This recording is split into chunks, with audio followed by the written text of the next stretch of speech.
que é importante falar sobre incongruência de gênero? Primeiro que é um tema que está aí, está batendo nas portas dos consultórios, dos hospitais, dos ambulatórios, e a maior parte dos psiquiatras e dos profissionais de saúde, em sentido amplo, não teve nenhuma formação a esse respeito. Até hoje, as faculdades de medicina, de psicologia, de enfermagem, eles falam muito pouco sobre o assunto. Alguém conhece algum sexo que não seja biológico?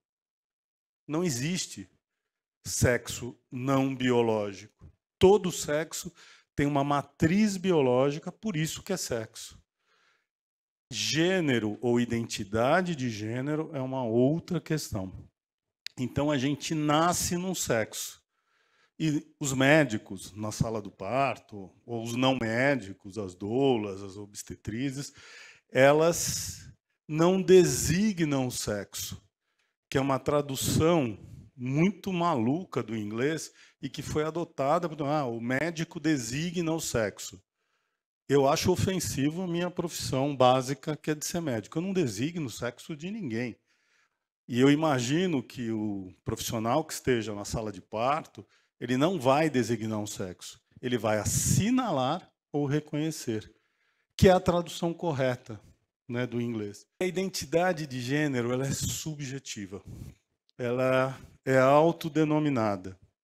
E é uma questão que, na nossa espécie, ela vai se desenvolvendo. Tem uma base biológica, tem uma localização neurológica e, quando você nasce, ela vai amadurecendo segundo o contexto sociocultural e ambiental. Ser homem não tem a ver com a biologia. Ser mulher não tem a ver com a biologia. Também não tem a ver com as questões que culturalmente determinam o que é masculino e feminino. E vocês percebem a sutileza de termos que a gente vai acrescentando a esse novelo? Uma coisa é ser homem e ser mulher. Outra coisa é ter um comportamento masculino e feminino. Uma coisa é minha identidade de gênero. Como eu me defino? Homem, mulher ou algo em transição. E eu posso ser um homem ou uma mulher e ter um comportamento mais masculino ou mais feminino, segundo os critérios sociais. E o que nós, psiquiatras, temos a ver com isso? A gente diagnostica gênero? Não. A gente reconhece gênero? Não. A gente simplesmente faz uma interface entre esses indivíduos que nos buscam para transição e a caracterização, se isso vai ser útil, não vai ser útil, o que significa essa transição para esse indivíduo. Algumas pessoas nascem na nossa espécie com uma forma de funcionar, uma base biológica que vai se desenvolvendo e que não vai ser congruente a identidade de gênero que está se desenvolvendo com o sexo anatômico. Isso é uma doença? Não. Isso é uma variação dentro da nossa espécie. A primeira resolução do Conselho Federal de Medicina para essa população é de 1997. Em 97, o CFM estabeleceu que essa população existia, teve um reconhecimento e o acompanhamento médico seria experimental. E o Brasil tem uma história de débito com a população trans, vamos chamar assim, que é histórico. Nós, médicos, nunca fizemos algo específico para essa população ou a respeito dessa população. De lá para cá, muita coisa mudou. O CFM já está na 4ª resolução. Essa 4ª resolução baixou a idade de hormonização de 18 para 16 anos, baixou a idade cirúrgica de 21 para 18 anos e o acompanhamento de 2 para 1 ano com equipe de saúde mental, uma equipe multidisciplinar. E incluiu nessa última resolução a 2265 de 2019, o acompanhamento de crianças e adolescentes como experimental. Por que o experimental? Porque é possível bloquear a puberdade desta população no estágio Tanner 2 de desenvolvimento da puberdade. Quando o pré-adolescente está entrando na puberdade, você pode usar um produto que não é um hormônio, é um medicamento que bloqueia o desenvolvimento dessa puberdade e que já é usado há muitos anos para puberdade precoce. E aí tem todo um trabalho no Canadá, Reino Unido, Países Baixos, e que a gente incorporou esses modelos e a gente aplica aqui no ambulatório para ajudar esta população nesta transição. A cirurgia ela é muito importante, mas ela não é o único recurso e não é o mais importante. Ela é muito, mas não é o mais. A transição social já facilita muita coisa. A transição hormonal facilita muito mais. E a transição cirúrgica é uma opção que a pessoa tem se vai mudar o seu corpo, a sua anatomia ou não. O que é mais importante? Não existe. Cada um define o que está buscando para si. E qual é o papel do psiquiatra frente a esta população? Primeira coisa, fazer o diagnóstico. E aí entra o conceito de diagnóstico, que é caracterizar uma população, um quadro que possa necessitar de intervenção médica, não é caracterizar uma doença. A incongruência de gênero não é entendido como uma doença, é uma variação. E que a gente tem uma importância para essa população no sentido do reconhecimento, é uma incongruência de gênero, e se existe alguma co-ocorrência psiquiátrica. Eu não estou usando o termo comorbidade, se eu não considero doença, não é comorbidade. Eu vou ter um transtorno psiquiátrico nessa população? Sim. Tem algumas características que são muito interessantes nessa população. TEA, né, o transtorno do espectro autista, é um diagnóstico muito comum nessa população.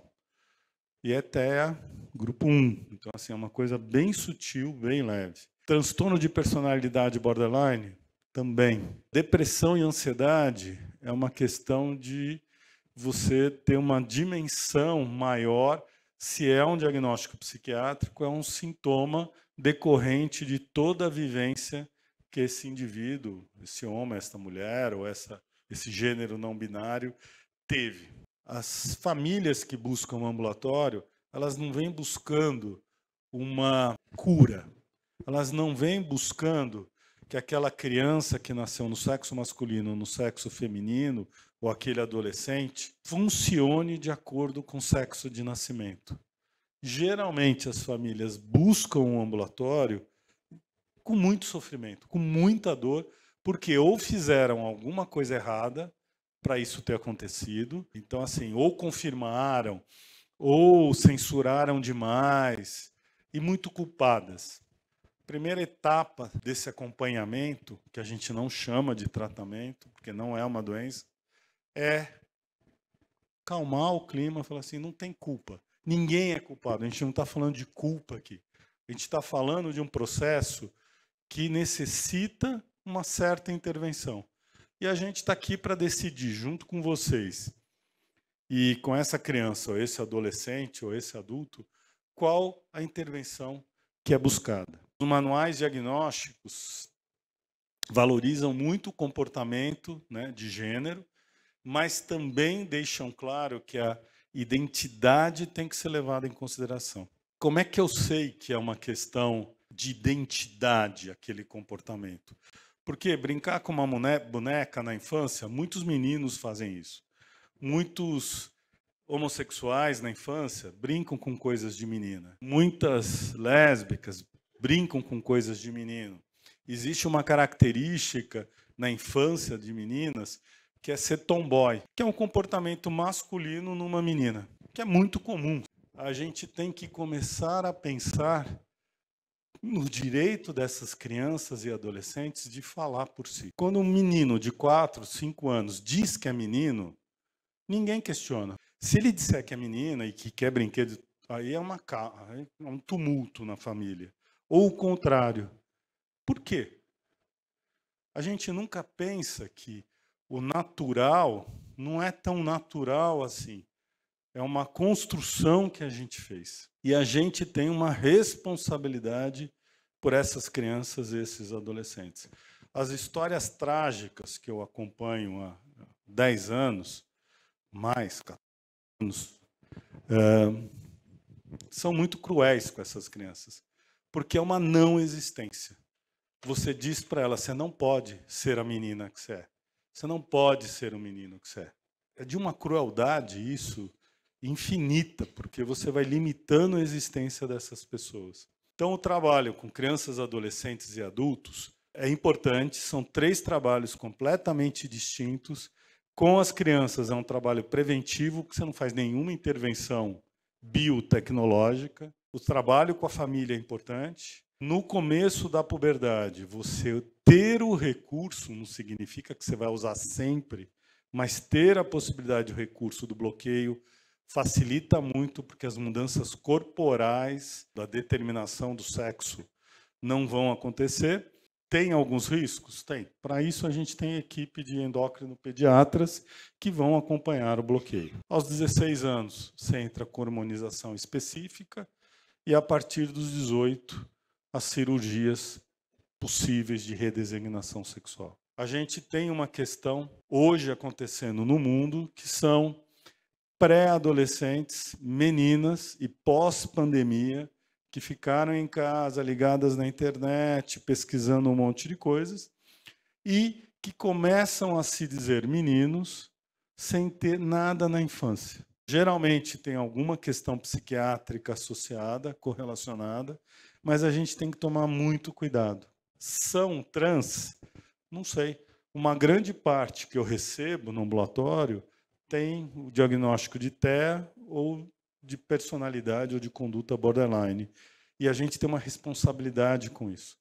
Porque hormonizar, bloquear essas pessoas, você vai acabar direcionando para algo que eu não sei se é o mais indicado para ela. Como é que eu vou descobrir isso? Acompanhando, conversando com ela e com essa família.